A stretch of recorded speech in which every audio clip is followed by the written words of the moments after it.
बुखारी शरीफ के अंदर हदीस, मेरे आका करीम अलैहिस्सलातु वस्सलाम अपने गधे मुबारक पर सवार होकर गली में से गुज़र रहे थे।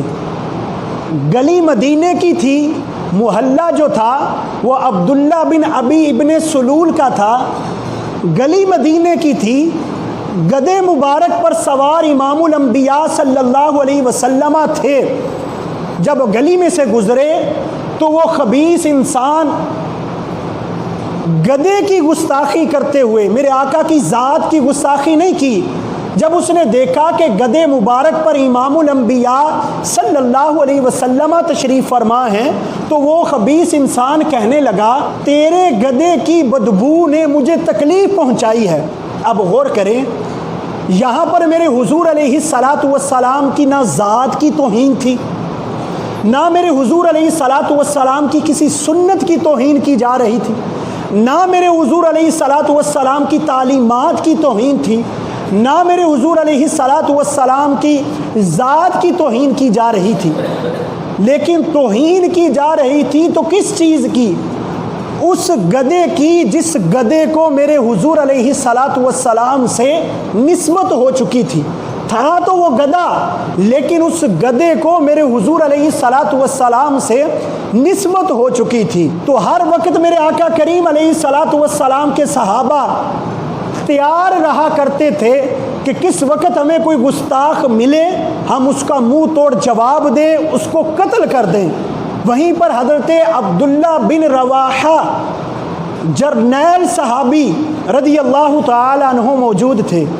जब आपने ये जुमला सुना ना, वो जानते थे कि ये इस्लाम का तरीका नहीं है कि एक दूर खड़ा शख्स मेरे आका करीम अलैहिस्सलातु वस्सलाम की गुस्ताखी करे या किसी भी शय की गुस्ताखी करे और वो चीज़ मेरे हुजूर अलैहिस्सलातु वस्सलाम के साथ निस्बत रखने वाली हो। तो लिहाजा इस्लाम मुझे इस बात की इजाज़त नहीं देता कि मैं वहाँ खामोश रहूँ या ये जुमला कहूँ कि मुझे क्या परवाह है, जो कोई मर्जी कहता रहे, मैं अपना काम दीन का कर रहा हूं या मैं नात पढ़ना चाहता हूं। सहाबी का भी ये अकीदा था कि नात उस वक्त पढ़ी जाएगी, नात पढ़ने का मजा भी तब आएगा जब इस गुस्ताख का मैं जवाब दूंगा, इस गुस्ताख को मैं जब फट्टे लगाऊंगा तो फिर मुझे नात पढ़ने का भी मजा आएगा। तो हजरत अब्दुल्ला बिन रवाहा रदी अल्लाह ताला अन्हु ने वहां खड़े खड़े उस खबीस इंसान को जो जवाब दिया ना, यहां पर आके इंसानियत भी काम जाती है, कांप जाती है इंसानियत। अब्दुल्ला बिन रवाहा रदी अल्लाह ताला अन्हु ने इरशाद फरमाया, वल्लाही लहिमारू रसूलिल्लाही सल्लल्लाहु अलैहि वसल्लम अतयबु रिहम मिनका, अल्लाह की कसम ए बेवकूफ़ इंसान, मेरे आका करीम अलैहिस्सलातु वस्सलाम की गधे की खुशबू तुझसे बढ़कर है, गधे की खुशबू तुझसे बढ़कर है। तेरे अंदर से बदबू आती होगी, लेकिन मेरे आका करीम अलैहिस्सलातु वस्सलाम का गधा मुबारक भी खुशबू वाला है। एक दूसरी किताब के अंदर यहाँ तक जुमला इरशाद फरमा दिया, वल्लाही लबौलू, वल्लाही लबौलू हिमारी रसूलिल्लाही सल्लल्लाहु अलैहि वसल्लम अतयबु रिहम मिनका।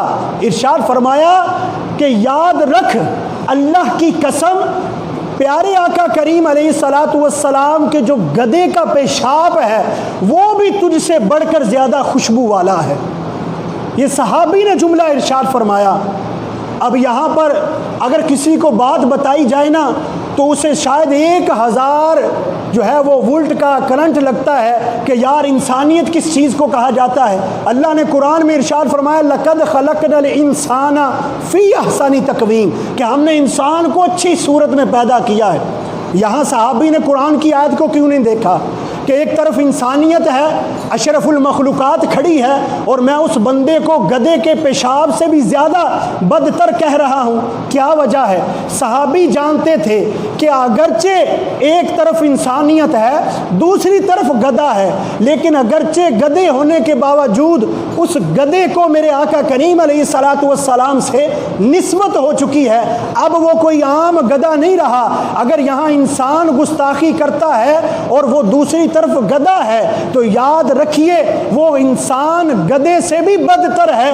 अल्लाह तबारक व तआला गधे को भी इज्जत देता है और इंसान गधे से भी बदतर बन जाता है।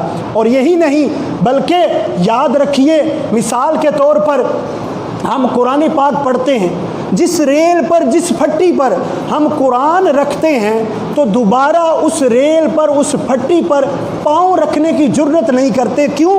कि इस फट्टी को, इस रेल को कुरान से निस्बत हो चुकी है, इस रेल को कुरान से निस्बत हो चुकी है, लिहाजा मैं इसकी बेदबी नहीं कर सकता। तो ज़रा सोचिए, जिस गधे मुबारक पर साहिबे कुरान बैठा हो, अगर कोई उस गधे की गुस्ताखी कर दे तो क्या उसे इस तरह का जुमला कहना चाहिए या नहीं? सहाबी ने मुंह तोड़ जवाब दिया उस खबीस इंसान को।